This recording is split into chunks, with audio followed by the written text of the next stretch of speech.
Boleh dong kita agak sombong sedikit, boleh nggak? Puasa soalnya. Ya Hotman nggak tahu banyak soal MK. Kompetensi dia tidak di soal. Iya, kompetensi dia tidak di sana. Nah, karena itu menurut saya dia tidak punya pengalaman yang cukup, satu. Yang kedua tidak punya bacaan yang cukup juga. Kalau dua-duanya kita kurang, ya pastilah kita akan. Terlalu sombong. Nanti dia tahu rasa. Hotman Paris itu orang penjilat.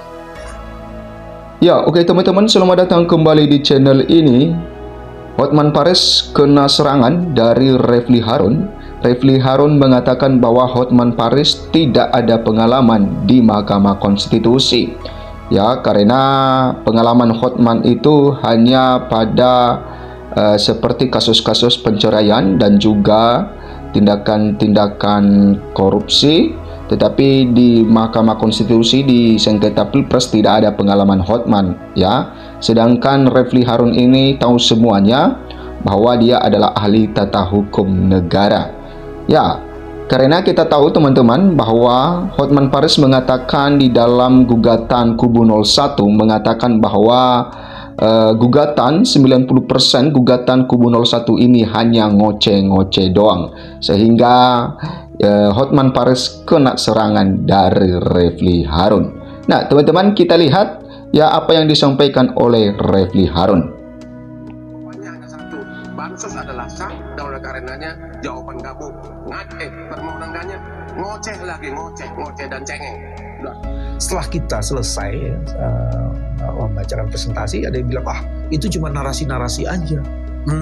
Ada pihak lain nih, sebut saja pihak 02 ini cuma narasi-narasi. Saya tahu tuh namanya, kalau tidak salah temannya Mas BW kan.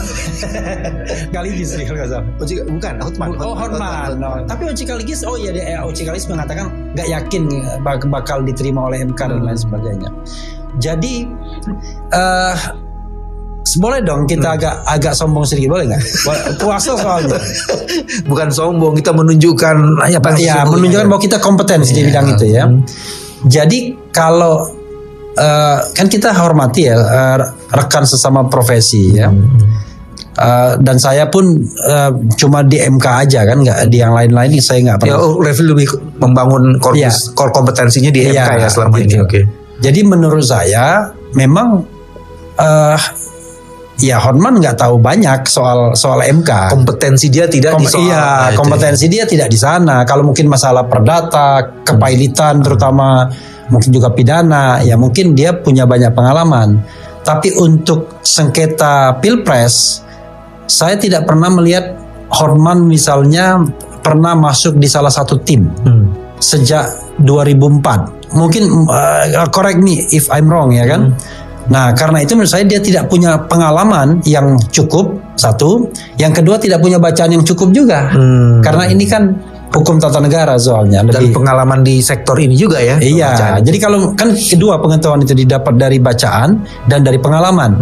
Kalau dua-duanya kita kurang, ya pastilah kita akan. Tapi kan sesumbarnya, di sini orang-orang apa sih Bang Yusril ya? Begini Mas BW ya, kita kan tahu kan, kalau kita bicara sengketa Pilpres itu paling enak menjadi pihak terkait. Main cantik aja kan itu, karena kan beban berat di kita untuk membuktikan kan. Mereka cuma bantah-bantah, cuma ya katakanlah kantor-kantor. Kalau misalnya seperti 2014 dan 2019, saya mengatakan saya from the beginning saya tahu prosesnya. Saya bilang saya udah nyerah. Ya kan, saya kan diajak juga oleh Denny, tapi waktu itu ada alasan yang objektif karena saya masih komisaris di BUMN, karena itu saya nggak mau. Tetapi kalaupun ikut, saya udah tahu, gimana caranya?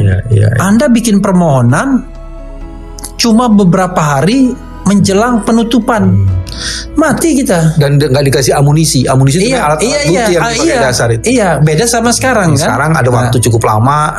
Lalu kontemplasinya ada timnya juga yang mengerjakan. Kemudian ada kejadiannya yang kasat mata sebagai objek komplain kita. Saya kalau misalnya berdebat dengan kubu 02 lah terutama misalnya, saya mengatakan begini. Atau jangan kubu 02, dengan orang yang netral. Anda percaya nggak terjadi kecurangan? dan dalam pilpres ini? Percaya. Oke, 1 poin kan? Anda percaya nggak kalau kecurangan itu masif, banyak terjadi? Percaya. Udah 2 poin. Terakhir, itu pernah saya tanyakan ke Sujoyo Tojo. Mbak percaya nggak? Yang ketiga, kalau ini digerakkan oleh kekuasaan atau istana. Dia bilang apa? Kalau itu nggak berani saya. Nggak berani kan bukan berarti nggak percaya. Artinya ketika orang netral ditanyakan 3 hal tersebut susah dia mengatakan tidak. Karena kasat mata kan? Gitu. Ya, teman-teman, sengketa Pilpres tahun 2024 ini semakin seru untuk kita perhatikan bersama. Ya, seperti Refli Harun ini tadi, yaitu menghajar atau juga menyentil dari Bang Hotman Paris, di mana Bang Hotman Paris mengatakan bahwa 90% gugatan dari kubu 01 ini hanya ngoceh-ngoceh terus, sehingga Refli Harun ini menjadi panas dan menyentil Bang Hotman Paris. Nah, teman-teman, pedas, Refli Harun sentil Hotman Paris tak banyak paham soal MK. Tim hukum Anies Baswedan, Muhaimin Iskandar atau Amin Refli Harun menyentil Hotman Paris, hutapea yang tidak terlalu memahami soal hukum tata negara.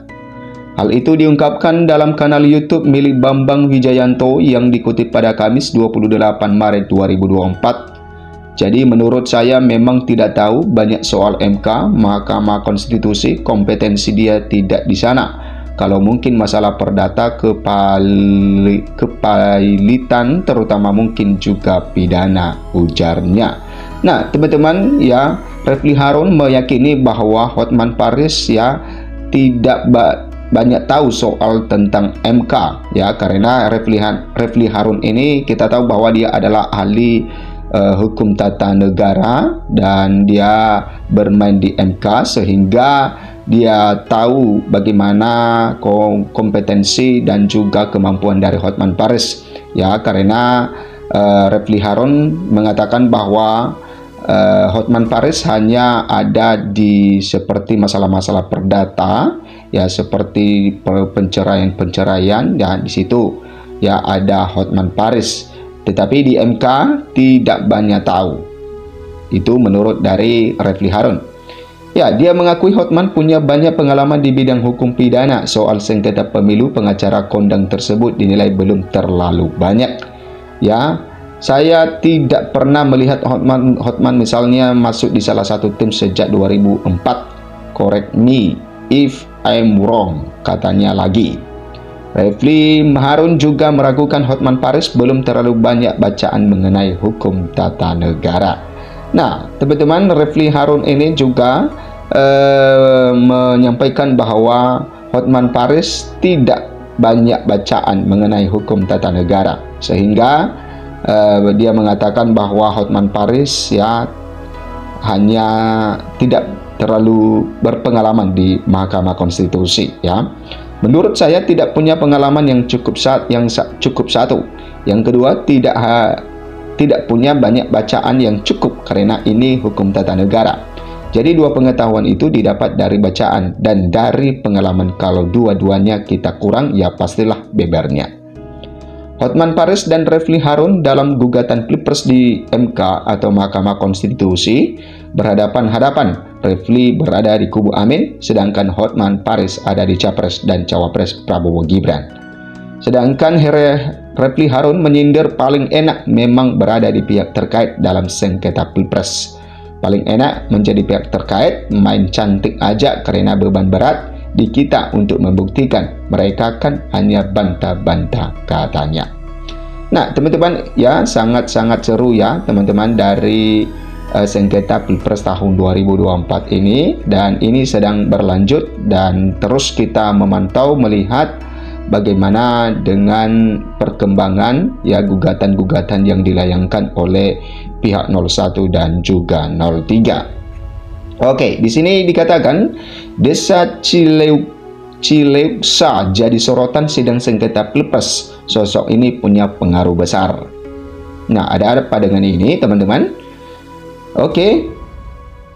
Desa Cileuksa, Kecamatan Sukajaya, Kabupaten Bogor, Jawa Barat pada sidang sengketa Pilpres 2024 di Mahkamah Konstitusi MK menjadi sorotan banyak pihak. Ya, pasalnya dalam sidang sengketa itu menyebutkan di Desa Cileuksa Bogor untuk Capres Paslon 02 Prabowo Gibran menang 100%. Nah, hal itu nampak menjadi perhatian khusus dari politikus Partai Golkar Jaro Ade. Menurut mantan Ketua DPRD Kabupaten Bogor itu, dirinya siap membantu Mahkamah Konstitusi, MK, dan KPU. Kemudian tujuannya yakni untuk melakukan verifikasi hasil suara Pilpres di Desa Cileuksa, ya, Kecamatan Sukajaya, Kabupaten Bogor, Jawa Barat. Ya, silakan jika itu memang suatu keharusan untuk sebuah persidangan di MK. Saya sangat siap jika MK dengan KPU akan melakukan cross-check, katanya dikutip dari Andara. Nah, kemudian hal itu disampaikan Jaro menanggapi viralnya video persidangan MK yang menyebut Desa Cileuksa sebagai salah satu tempat kemenangan mutlak atau 100% untuk Prabowo Gibran. Nah, Jaro yang juga putra asli kelahiran Desa Cileuksa mengaku bahwa apa yang dibahas dalam persidangan gugatan sengketa Pilpres 2024 di MK di mana pasangan nomor urut 2 tidak mutlak menang 100%. Ya, yang saya tahu 02 tidak mutlak menang 100%, untuk 01 mendapatkan 9 suara sedangkan 03 mendapatkan 6 suara jelasnya. Nah, menurut dia, bukan suatu kebetulan Prabowo Gibran menang di Desa Cileuksa. Jaro Ade pernah membuktikan loyalitas dan kerja kerasnya saat menjadi tim pemenangan saat kontestasi Pilpres di tahun-tahun sebelumnya. Nah, saat Pilpres 2014 lalu, Prabowo memang menang 100% di Desa Cileuksa. Kemudian Pilpres 2019 saya jadi tim pemenangan Pak Jokowi dan alhamdulillah Pak Jokowi menang 100% di Desa Cileuksa, ungkapnya. Nah, menurut dia sebagai putra daerah yang ditugaskan Ketua Umum Partai Golkar bahwa Jaro Ade wajib memenangkan pasangan Prabowo Gibran di setiap TPS di desa dan kecamatan se-Kabupaten Bogor. Nah, teman-teman, inilah tentang gugatan-gugatan di Pilpres tahun 2024 ini, dan kita terus memantau melihat perkembangan ini sehingga kita bisa nantinya menerima apa yang telah diputuskan oleh Mahkamah Konstitusi. Dan tentu harapan kita kepada Mahkamah Konstitusi supaya bisa mengadili perkara ini tanpa adanya pengaruh-pengaruh dari luar atau intervensi dari luar. Terima kasih, berikan komentar Anda. Sampai jumpa di video berikutnya.